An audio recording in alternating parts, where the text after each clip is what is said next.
Rachel Woods woke up every morning with the feeling that something in her life had gone wrong. The sun, casting a pale yellow light on her bedroom, had long ago ceased to bring her joy, and the rustle of the wind outside her window, which had once seemed soothing, was now as annoying as a haunting tune from a television commercial. She was in her 40s, married to Douglas, but their relationship was more like a business partnership than a marriage. He was always busy with his own affairs, working for a large construction company, sometimes missing weeks at a time. He should go to the mines, Rachel thought with a chuckle one day, when he again said he was going on a business trip. Outwardly, their life seemed almost perfect. The house was like a picture: neat lawn, white picket fence, 2 cars, nice furniture.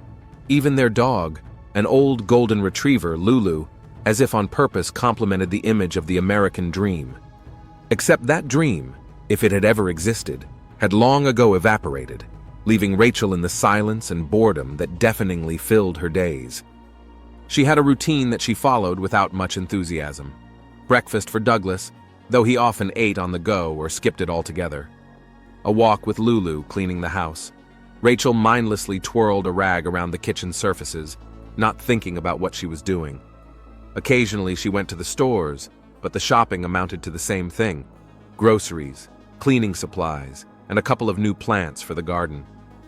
And then there was the evening when Douglas would come home, and they would sit in front of the TV like 2 quiet guests in a guest house, barely touching each other in their own world. But everything changed when she spotted Jessica. The Miller family had lived in the neighborhood for years, but until recently Rachel hadn't paid much attention to them. The Millers, like all the other neighbors, led lives that barely intersected with their humdrum daily routine. However, when Jessica came home from college, it was as if she had blown up their quiet corner with her presence. Young, bright, bold, Jessica seemed to be the epitome of everything Rachel had never seen in her life. Dressed in short shorts and t-shirts with sassy prints, she could easily sit on the porch, flipping through phones or chatting with her girlfriends, laughing loudly and enjoying every second of her life. Rachel looked at her with indifference at first, but soon that indifference was replaced with curiosity. There was something appealing about Jessica. She didn't care what anyone thought of her. She lived the life she wanted and did what she wanted. To be honest, Rachel hadn't felt so free in a long time. Every decision she made, every thought she thought, was subject to the framework of her right life, the same life that was stuck between the kitchen and the supermarket, between laundry and idle conversations with her husband. The day Rachel first spoke to Jessica, it had started out as usual. She was walking Lulu along the street and suddenly noticed Jessica sitting on the porch playing on her phone. The girl looked relaxed, a mysterious smile playing on her lips. A thought flashed through Rachel's mind. What would it be like to just sit back and enjoy life, not thinking about business and problems? It made her want to try it. "Hi, Jessica," she said as she came closer. "Hi." Jessica looked up and smiled widely. "Oh, this is Lulu, right? She's so cute." Rachel suddenly felt awkward. For too long, she had only interacted with her husband or nodded politely to the neighbors. This simple conversation somehow threw her off balance. "Yes, this is Lulu." She nodded, smiling slightly strained. "She's old now, but she still loves her walks." "Yeah, you can tell she's a good girl." Jessica reached out and scratched the dog behind her ears. "What about you, Rachel? Do you like walks too?" The question left Rachel confused. When was the last time she'd thought of herself in that way? Her life was so wrapped up in other people that her own interests had long since faded into the background. "I don't know," she muttered, surprised at her own honesty. "I'm just doing what needs to be done." Jessica laughed, and it wasn't a hurtful laugh, but rather a friendly one, as if she wasn't surprised by Rachel's confession, but simply found something in common in it. "Oh well, you just have to take a break sometimes. It's not like we're machines." This conversation seemed to mean nothing, but Rachel suddenly felt something change in her usual gray routine. Back home, she thought about Jessica's words for a long time. Soon these meetings became a regular occurrence. Jessica, with her carefree and playful nature, brought something fresh into Rachel's life. At first, their interactions were modest, short conversations at the fence, exchanging polite phrases, as neighbors should. But Rachel sensed that something was beginning to change. Jessica was different. She wasn't afraid to be herself, to be direct and do what she wanted. The way she wore short shorts and laughed shamelessly seemed to reflect a complete disregard for conventional norms. It was hard for Rachel to believe that one could live so freely like that, and it thrilled her. One day, Rachel decided to join Jessica on the porch with a glass of wine. She didn't even realize it herself. She was just walking with Lulu, saw her, and walked over. "You're such a drag, Rachel," she thought to herself as she sat down next to her. But Jessica was clearly glad for the company. "Join us," Jessica said cheerfully, holding out her glass. "A little wine on this dull evening?" Rachel hesitated for only a second, but then, as if something inside her had switched, she agreed. Why not? Was her life so worthless that a sip of wine would change it for the worse? "Oh God, come on, don't tell me you don't drink," Jessica laughed, as if it was something unacceptably boring. Rachel took the glass and took a sip, feeling the alcohol instantly warm her from the inside out. Time passed, and seeing Jessica gradually became not just a rare moment of entertainment for Rachel, but something she began to seriously rely on. Walks with Lulu or spontaneous conversations over the fence now turned into full-blown evenings with wine on the porch. At first it had been innocent. One glass, small talk, friendly banter. But each time the tension between them grew, and not just emotionally. In a world where her life consisted of careful steps, safe decisions, and boring commitments, Jessica's honesty and directness were like a breath of fresh air. Jessica could easily make a joke about something that others would consider obscene, and sometimes, under the influence of alcohol, her words sounded almost crude, but Rachel found it refreshing. "You're too reserved, Rachel," Jessica said once, wiping a drop of wine from her lips. "How can you live like that? Can you ever relax?" Rachel shrugged. She didn't know how to answer. Did she know how to relax?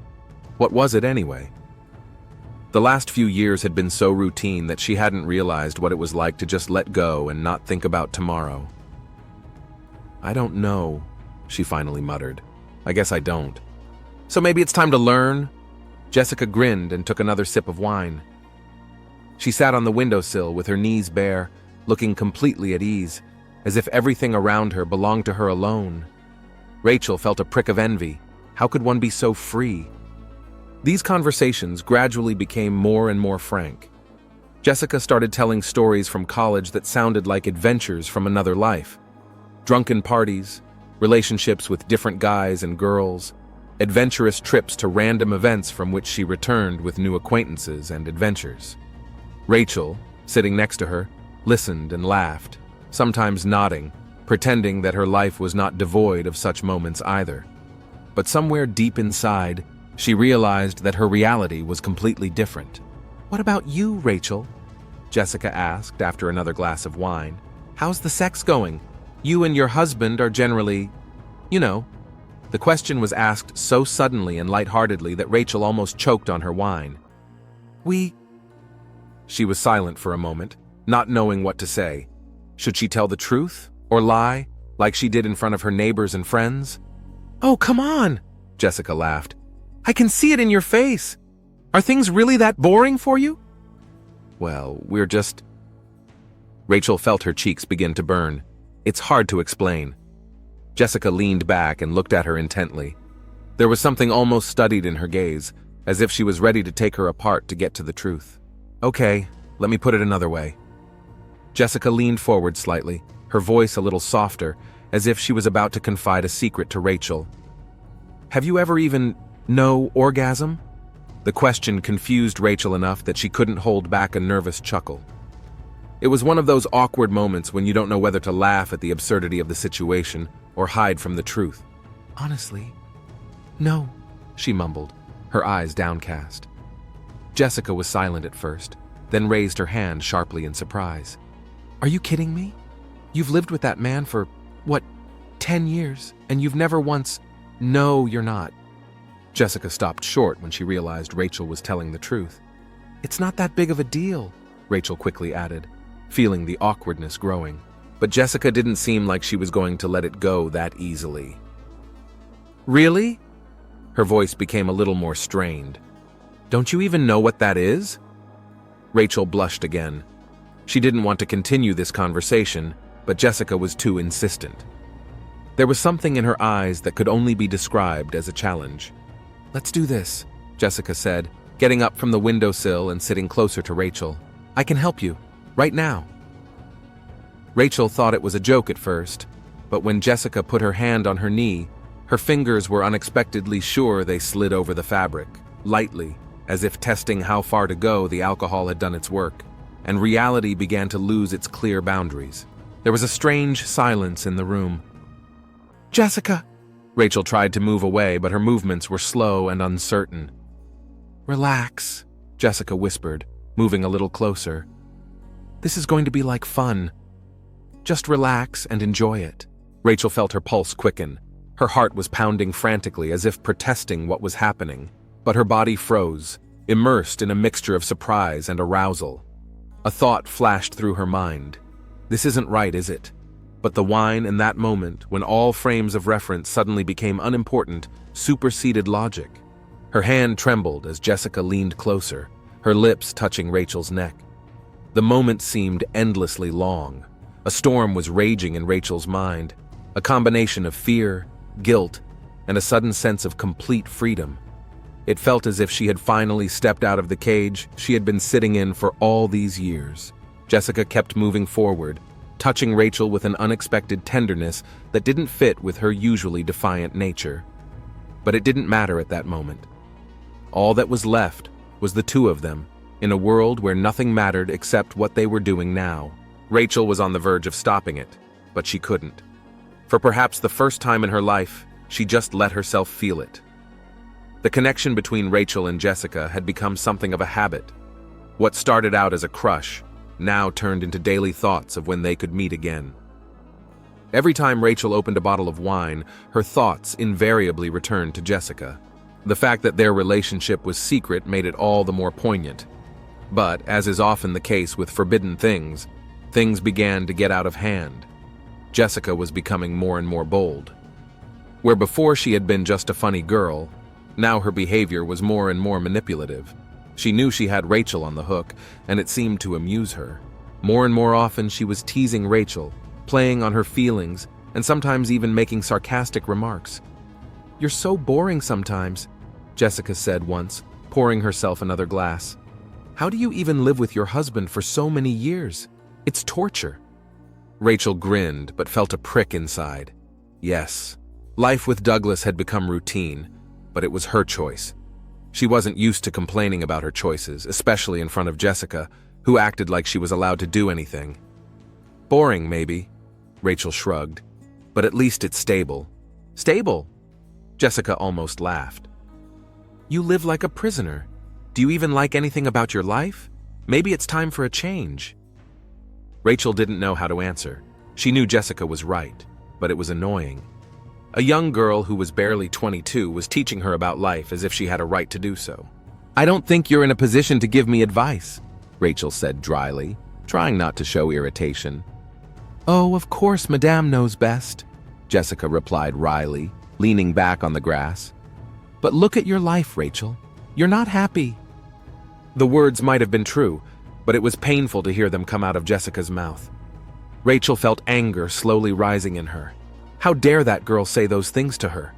She doesn't even know what Rachel has been through. "Look," Rachel began, trying to stay calm. "Maybe we shouldn't talk about all this. I'm tired." "Tired of what? Tired of being okay with everything?" Jessica grinned and leaned closer to whisper, "Or that you're finally having some fun in your life?" Rachel felt her face flush with color. Jessica had crossed lines that shouldn't be crossed, but this girl was clearly not going to stop. "Tell me honestly," Jessica said suddenly, a little tipsy, but with a playful glint in her eyes. "Would you want to tell your husband? I think that would be fun." Rachel froze. Is Jessica joking? Or was she serious? "You wouldn't dare," Rachel said, feeling her hands shake. "Why not?" Jessica laughed again, taking another sip of wine. "I'm not afraid, are you? Anger swept over Rachel with such force that she could barely contain herself. Jessica knew how to piss her off, and she was playing on it. But the worst part was that Rachel couldn't realize how far Jessica was willing to go. "You're just kidding?" Rachel whispered, not believing her ears. "Maybe I am," Jessica smiled enigmatically. "Maybe not. You know I like adventure." Rachel boiled. Images flashed through her mind of her husband finding out, of neighbors whispering behind her back. Her life, all this stability she'd grown so accustomed to, could come crashing down at any moment, all because of this feisty girl. They were outside, in a park, far away from the houses. Rachel looked around. The evening air was warm, the sun was setting, and there was no one around. In that moment, it seemed to her that Jessica was the embodiment of all her fears and failures, all the hidden emotions she'd been holding inside for so long. "Jessica, enough," Rachel said calmly, but her voice shook. "Enough of what?" Jessica smirked. "I'm just amusing myself. You know you like it, don't you?" Rachel stood up abruptly. Her breathing became heavy, and her eyes felt like they were swimming. She didn't know what she was doing, but she knew one thing. She couldn't take it anymore. There was a bottle nearby, and her hand reached for it on its own. "Are you serious?" Jessica exclaimed as she saw Rachel grab the bottle. Rachel wasn't thinking. She was acting on automatic. Suddenly her world narrowed to one point, and it was Jessica, the girl who had shattered her illusion of stability, who had played on her nerves, who could destroy everything. Rachel felt everything boiling up inside, as if an invisible spring that had been stretched to its limit had finally burst. All the anger that had been building up over Jessica's hurtful jokes, over her constant manipulation, suddenly burst out. Her hand, still trembling a little, grabbed the wine bottle, and the next moment she was slamming it against the corner of the gazebo they were sitting near. The sound of shattering glass cut through the silence as sharply as Rachel's sudden movement. The shards flew into the air like tiny flashes in the sun, and at that moment Jessica jerked back, her face suddenly contorted with surprise and fear. She'd never seen Rachel like this before. "Rachel, are you what?" she began, but her voice trailed off. Rachel couldn't hear her, however. Everything around her had narrowed, as if the world had become a blur.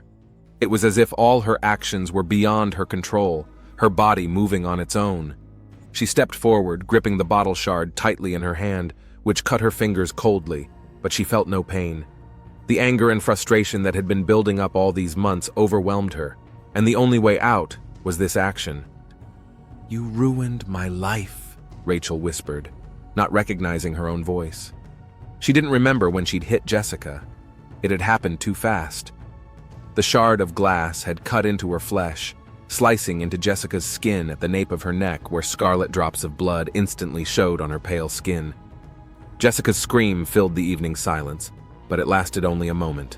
Her eyes widened with horror, and her hands clutched helplessly at the wound, trying to stop the blood. Jessica fell to her knees, trying to breathe, but every breath she took turned into a choking wheeze. She tried to say something, her lips trembling, but the words never came off her tongue. She looked at Rachel with an expression of shock and incomprehension, as if she couldn't believe it had happened until the last moment.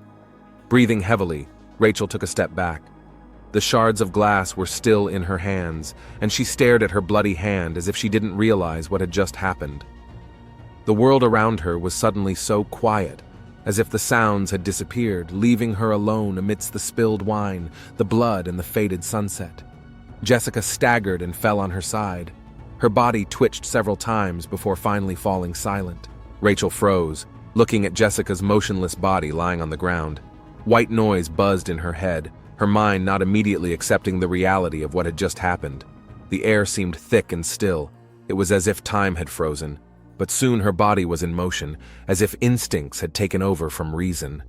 She took a step back, then another, her feet carrying her away from the place. The sun was almost down, and semi-darkness was beginning to envelop everything around them. They were in a park outside of town, a place rarely visited by people. It was her only salvation. No one was around. No one had seen what had happened. Rachel looked around. There wasn't a soul around. For a moment, the thought flashed through her mind. Maybe it was just a dream. Maybe she'd just had too much wine. But no. The smell of blood, the warm drops on her hands, and the shard of glass she was still clutching told a different story. First, she threw the shard to the ground, as if that would absolve her of her guilt. Then, taking a deep breath, she began to look around for a way to get rid of the mark. Her clothes were bloody, her hands were sticky, and she needed to do something. Not far from the path, she noticed a small ornamental stream that was apparently part of the park's landscaping. The shallow water gurgled quietly, running between the rocks. Rachel rushed over to it. Dipping her hands into the water, she began to frantically wash them, feeling the blood mixing with the dirty water being carried away by the current. The water was cold, and it brought her to her senses. She washed her hands until they were no longer sticky.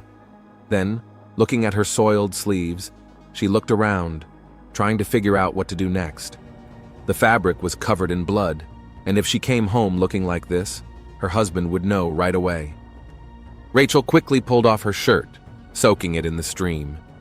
She carefully laundered the stains until they began to fade. The fabric was damp, but she didn't care. Time seemed to speed up, and she suddenly realized she had to hurry. She wrung out her t-shirt and pulled it on, feeling the chill from the damp fabric. After washing herself in the creek, her hands were still shaking a little. She looked at the bottle shards lying on the ground next to Jessica's body, and for a moment she felt panicky. Leaving them behind was too dangerous. If someone found the bottle, the prints on it would instantly link it to the crime. She gathered the large shards into one pile, careful to leave no trace behind her. Her fingers trembled slightly, and she cut herself when a shard accidentally slipped from her palm. But on adrenaline, Rachel felt almost no pain. Then she picked up the broken bottle and wrapped it in the bag she and Jessica had brought the wine in. The path they had come to this park stretched along a small wooded area. The walk back home seemed endless to her. Each step echoed with a hum in her head. She looked around several times, but there was no one. The silence was deafening, and only the rustle of the wind broke the gloomy idyll. When Rachel passed the dumpster, she tossed the shards into the trash can. When she reached the road, she took a quick step, not realizing she was already shivering. The lights of suburban homes showed in the distance. Her feet led her until she was in front of her house. She stepped inside, closing the door carefully behind her. The house was quiet. Douglas was gone as usual. She walked quickly to the bathroom, locked herself in, and turned on the water. The water felt icy again, but it didn't matter anymore. The next morning, Rachel woke up feeling as if the night had been nothing but a nightmare that had now dissolved into sunlight.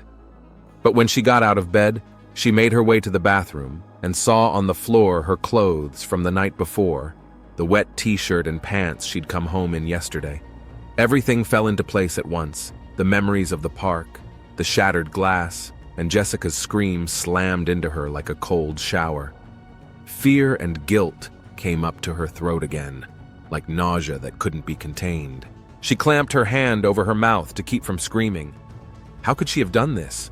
What would happen now?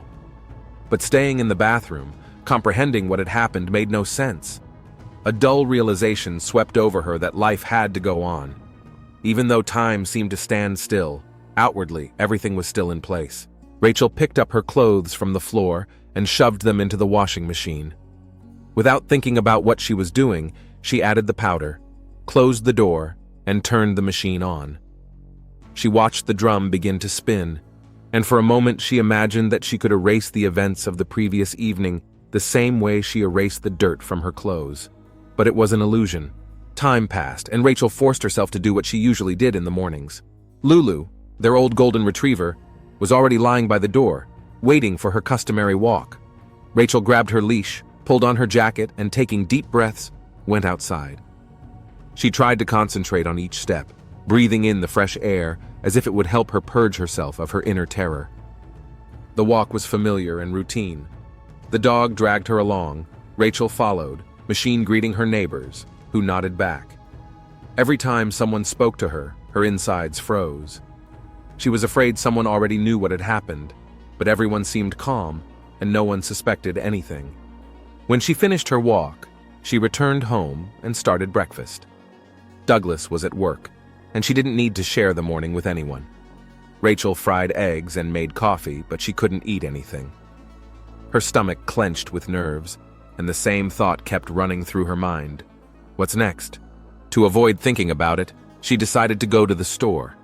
It seemed like grocery shopping could distract her, at least for a while.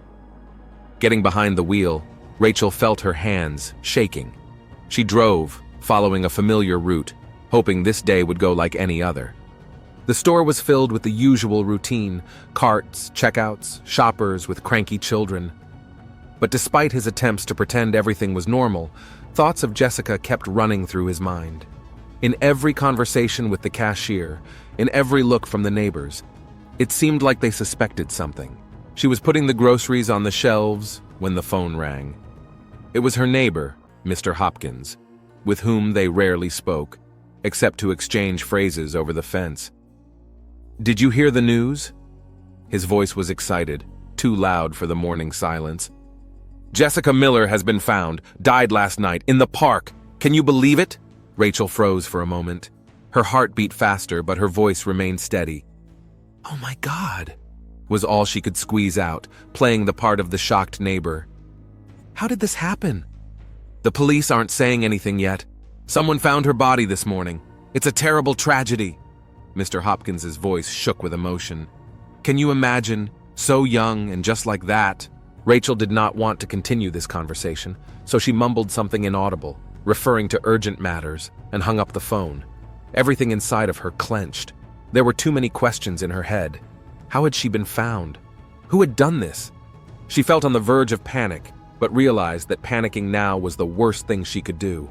The day stretched on slowly, and with each passing hour, rumors of Jessica's death spread throughout the town. People whispered in the streets, making assumptions and putting forth their theories. Finally, detectives began to show up in the neighborhood, interviewing residents, trying to piece together a picture of Jessica's final hours. The first visit came to Rachel's house. When there was a knock on the door, she was sitting in the kitchen, holding a long, cold coffee. She had spent the entire day in suspense, waiting for it to happen. When she opened the door, she saw two detectives, a middle-aged man with a penetrating gaze and a woman who looked calm, but was clearly noticing everything. The detectives introduced themselves as Lieutenant Brock and Detective Carter. "We're interviewing anyone who might have known Jessica Miller," Brock began, looking at Rachel as if he were trying to read her mind. "Can you give us a few minutes?" "Sure." Rachel stepped aside, letting them inside, trying to keep a natural demeanor. "We're interested in when you last saw Miss Miller," Carter continued, sitting down at the kitchen table and pulling out a notebook. "And how well did you know her?" Rachel pretended to think about it, though the answer had been ready for some time. "Jessica and I crossed paths sometimes," she began quietly, trying to sound as casual as possible. "She lived in the neighborhood, so of course we talked sometimes. The last time, yeah, a couple days ago, I guess. I didn't see her yesterday." The detectives looked at her, but didn't let her know they suspected her of anything. "She was a pretty prominent person," Brock added, emphasizing the word prominent. "Were you aware of her conflicts with anyone? Anyone who might have wished her harm?" Rachel felt her insides clench. Of course Jessica had enemies, but how to say that without giving herself away? Her voice remained calm. "Well, she was a difficult person," Rachel began cautiously. "She didn't get along with everyone. I heard she had some disagreements with the neighbors, but that's all I know." Brock nodded, jotting down her words in his notebook. Noticing the bandage on Rachel's arm, Brock couldn't resist asking, "Mrs. Woods, what happened to your arm? Did you cut yourself?" Rachel, noticing where he was looking, smiled quickly, trying to look nonchalant. "Yes," she answered, showing her hand. "I cut myself with a knife in the kitchen. I was cutting bread and somehow it went wrong. It happens." Carter, who had been watching her intently, squinted a little. "Oh, I see. Be careful in the kitchen, especially with knives," she said, as if in passing. But there was something in her voice that made Rachel feel slightly uneasy. "We'll be doing a more detailed investigation," Brock said, getting up from his seat. "Thank you for your help, Mrs. Woods. If you remember anything, give us a call." They said their goodbyes and left, leaving Rachel in a state of near panic. She knew that this was only her first visit, and that things could get more complicated from here. Now her every move was in the crosshairs. Her thoughts were confused, but one thing was clear. She had to keep her cool. The detectives continued their canvassing throughout the neighborhood. Gradually, the picture of Jessica's life began to take on a darker shape. Virtually everyone in town had their own complaints about her.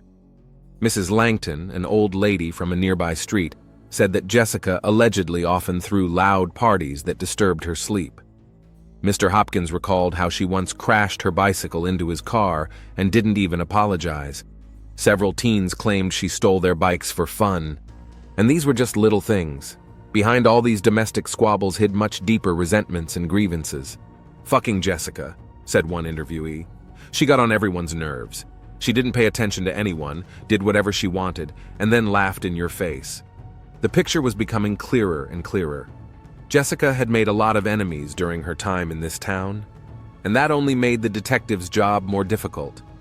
Who exactly could have brought the conflict to the point where she paid for it with her life? Lieutenant Brock reviewed the list of suspects, listening to one statement after another. All pointed to all sorts of conflicts, but nothing gave a straight answer. All the strings seemed to lead in different directions. "Too many leads," he muttered, looking through his notebook. "We have a dozen people who had reason to hate her, and one of them definitely did. Or someone we don't know about yet," Carter added, lifting her gaze from the documents. "I think there's something here that we're not seeing yet." Carter recalled her conversation with Rachel Woods.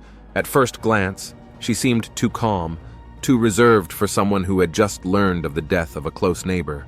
Carter noticed that Rachel was telling the truth, but some details in her demeanor raised questions. Something was off. "Let's go back to Rachel Woods," Carter suggested. "I have a strange feeling she didn't say everything." Brock sighed. "Okay, but if it's just a gut feeling, we won't get very far without the facts." Rachel walked out of the hospital, pulling her jacket over her shoulders, feeling a nasty burning sensation in her arm from the procedure.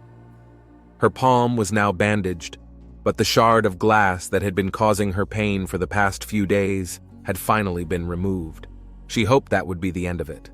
The hospital corridors, the sterile smell, and the clumsy medical procedures were another reminder to her of how everything had gone wrong. She wanted to forget about it as quickly as possible and get back to her usual routine. As she headed for the exit, her cell phone rang in her pocket. She paid no attention to the ringing. She just needed to get out of this place. As soon as the hospital's automatic doors slid open and she stepped outside, Rachel felt a slight sense of relief, but immediately froze. Standing at the main entrance, as if by chance at the same moment, were Detectives Brock and Carter. They were waiting for her. "Mrs. Woods," Brock said, leaning forward and nodding his head in greeting. "It's good to see you again. Any health problems?" Rachel shuddered, trying to keep a calm expression on her face. "Yeah, it's fine. Just a little problem with my arm. Nothing serious."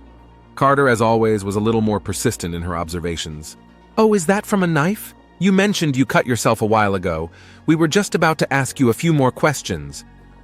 Rachel smiled as friendly as possible, but her insides clenched. She hadn't expected to meet them here outside the hospital. The detectives seemed calm, but their sudden appearance made her wary. "Yes," she answered. "Cut myself with a knife. It's nothing." "Are you here on business?" "You could say that," Brock nodded. "Do you mind if we ask you a few more questions later?" "It's nothing urgent, just a couple of details we'd like to go over again." Rachel nodded, realizing she couldn't refuse. The detectives politely said goodbye and left for the hospital building, and Rachel felt her heart start to beat faster. She knew they were watching her. Inside the hospital, the detectives exchanged glances. Carter walked up to the front desk, where she smiled at the nurse. "Good afternoon. I'm sorry to bother you, but could you tell me what problem Mrs. Woods came in with today?" The nurse looked at them carefully, and Carter showed her police badge. With a slight sigh, the nurse quickly flipped through the records and found Rachel's name. She had a visit to the surgeon, nothing major, a small cut, and they removed something from the wound. Carter nodded, thanking her. Together with Brock, they made their way to the surgeon who was seeing Rachel. The doctor, an older man with glasses, didn't mind their questions either. "Yes, Mrs. Woods was the one to see us. We removed a small shard of glass from her palm. Looks like the cut was made a few days ago and the wound was starting to inflame. A shard of glass? Carter asked, trying not to betray her growing interest. The doctor nodded, not paying much attention to their reaction. Yes, glass. A small piece. Probably from a bottle or something. Those words caused the detectives to momentarily tense up. Everything was starting to come together. They now had a stronger reason to suspect Rachel. The shard of glass removed from her hand matched the nature of the wounds they'd found on Jessica's body. "Thank you for the information, Doctor," Brock said, exchanging a meaningful glance with Carter. They left the office, and Carter was the first to break the silence. A shard of glass, just like the one on Jessica's body. We knew she was hiding something, but this discovery— Yes, Brock nodded. It was time to act. Rachel sat at the kitchen table, clutching her mug of cold coffee, staring at the slowly stretching cloud outside the window. Every day since the murder had stretched like chewing gum, slow, sticky, and oppressive. She didn't know what would happen next, but she sensed something was about to happen. The detectives came twice. They asked questions that alarmed her, but Rachel tried to keep her composure each time. But this time the situation seemed different. When an insistent knock sounded at the door, her inner world shrank into a lump. There were detectives at the door. They were coming back for a reason. Something was different. Rachel took a deep breath as she opened the door. Lieutenant Brock and Detective Carter stood in front of her, their faces grim, without their usual friendly notes. They looked like hunters coming for their prey. "Mrs. Woods," Brock began, "we need to ask you a few more questions. This will take a moment." Inwardly shrinking, Rachel nodded and let them inside.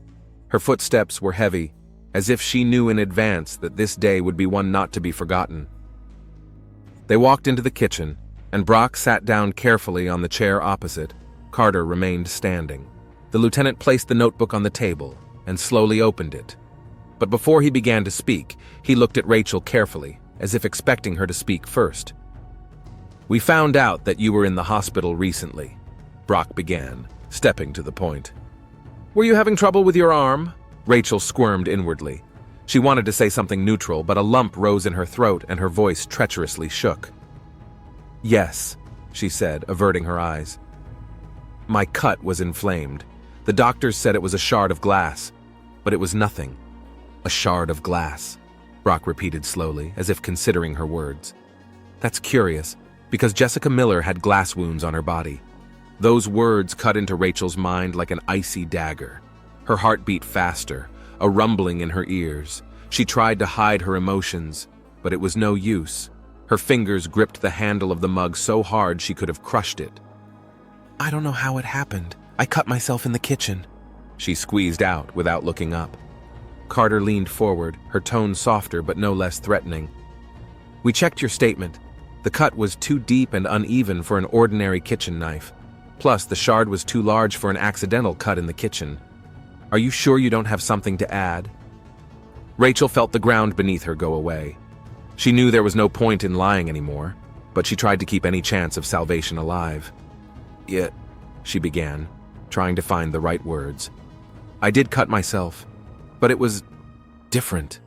I just can't remember. Maybe I—" Brock raised his hand, interrupting her. "We found evidence. The shard of glass from your hand matches the glass found at the crime scene.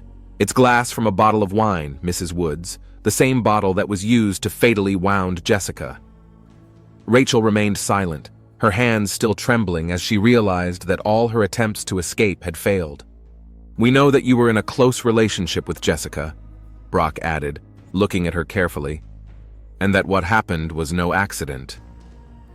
The silence in the room became unbearable. Rachel finally looked up and met his gaze. Everything inside her was torn apart. Fear, guilt, shame.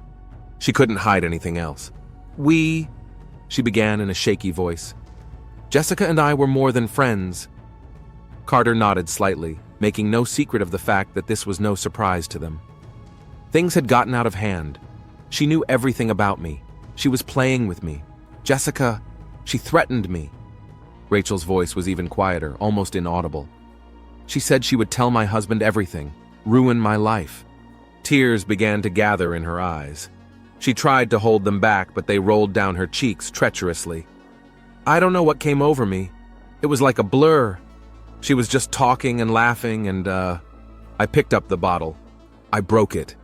And then, I don't remember. I didn't want it to happen. I just wanted her to stop talking. Silence filled the kitchen again. Brock and Carter stared intently at Rachel, realizing that this moment was the culmination of their work. It was both trivial and tragic, a murder arising out of jealousy, fear, and anger. But like many such incidents, it was inevitable. It was random, yet inevitable, Brock said slowly, summarizing what they had heard. Rachel nodded slowly, unable to fight the truth any longer. Yeah, I ruined everything, she whispered. Carter stood up first, opening the door through which 2 police officers soon entered. They silently approached Rachel, and offering no resistance, she allowed them to handcuff her. Detectives Brock and Carter walked out of Rachel's house feeling slightly relieved. The job was done, and even though the investigation was more complicated than they had thought, the outcome was predictable. Rachel Woods wasn't a monster. Her actions weren't dictated by cruelty. It was simpler than that. An ordinary person, cornered by her fears and emotions, had done something irreparable. Well, Brock said, looking back at the house, I guess that makes sense now. Carter nodded silently. Her discerning eyes had been watching Rachel from the beginning, and now she had no doubt that they'd found the killer. That doesn't look heroic, does it? Carter said, walking up the walkway. It's the same as always. No drama, just banal tragedy. People make mistakes, then run away from them, but it always comes out wrong. Exactly, Brock sighed. Do you think her husband knew something? I don't think so. From the way she was hiding her affair with Jessica, he was probably just living in his own world, oblivious to what was going on under his nose. They got into the car, and Brock started the engine, staring out the windshield thoughtfully. It was a sunny day, and everything was going on outside. Quiet streets, neat houses, flower beds in full bloom. But behind the facade of any of those lives could be chaos. Carter unfolded her notebook, flipping through her notes. It's amazing how it all started with a simple bottle of wine, she said, and ended up like this. Well, yeah, Brock grinned. One wrong move and everything goes to hell. Honestly, Rachel isn't the first person who hasn't dealt with her emotions, and far from the last. Carter closed her notebook and stared at him. Do you think she can handle it?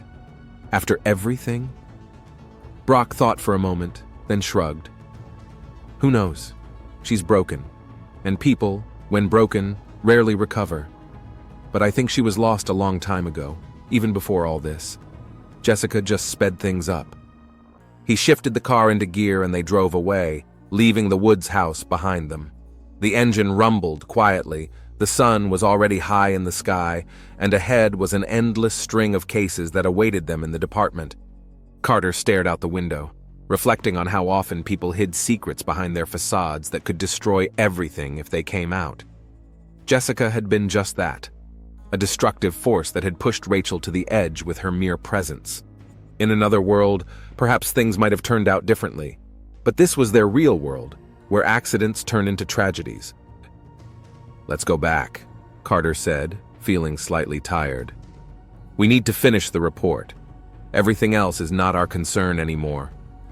Brock nodded, and the car sped around the corner, leaving behind the quiet, peaceful streets that went on as if nothing had happened.